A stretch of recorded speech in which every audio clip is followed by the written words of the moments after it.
کہ سندھ میں اربنائزیشن بڑھی ہے. میں انٹیریئر سندھ کی بات کر رہا ہوں.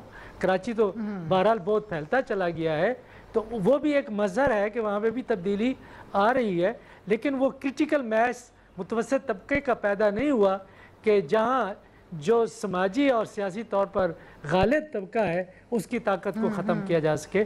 تو جو بنیادی مقصد ہے اور جو ہونا چاہیے, مجھے بتائیے ٹو بگن ود بلوچستان کی گورنمنٹ جو اب بنی ہے, لیجیٹیمیسی کے حوالے سے, اسٹرینتھ کی حوالے سے, آپ کو کیا لگ رہا ہے کہ کوئی روایت سے ہٹ کے کوئی کام ایکسپیکٹ کیا جائے, یا بزنس ایز یوزول جس طرح ہم بلوچستان میں دیکھتے ہیں, high corruption, lack of efficiency, lack of development?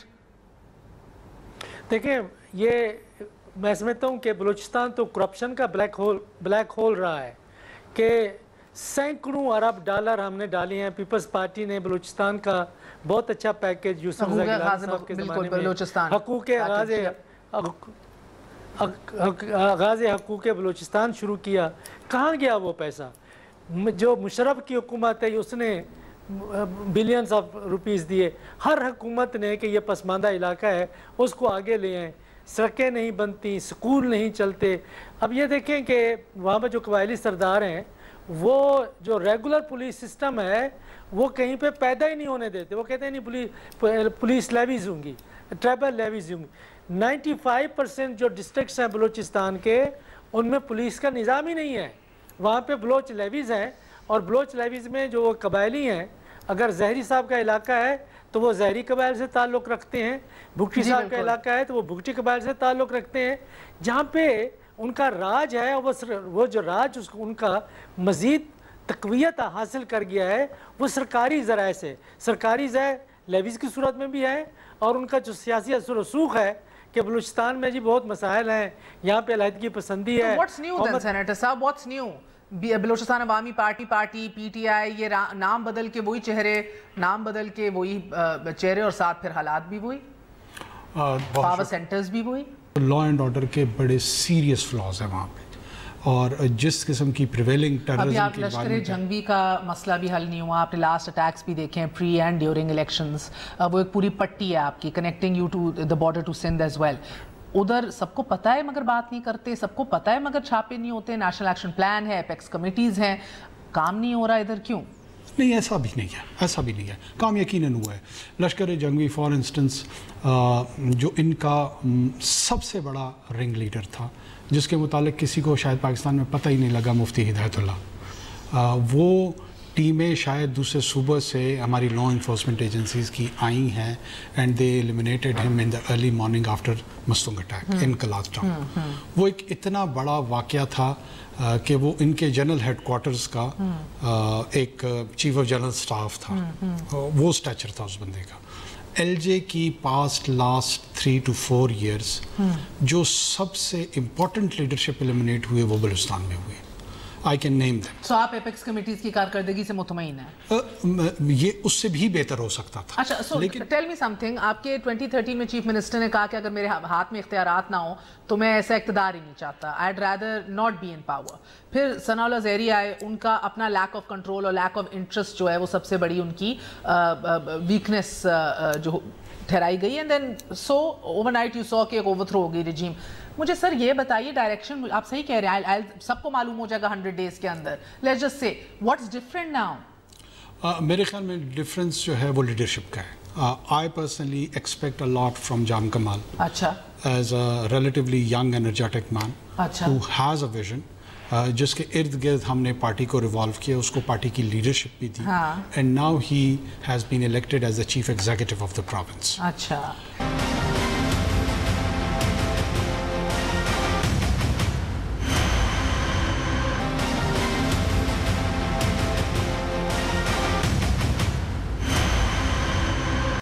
Ali Raza Abidi صاحب, مسئلہ یہی رہا ہے کہ ایکسپیکٹیشنز آپ کے چیف منسٹر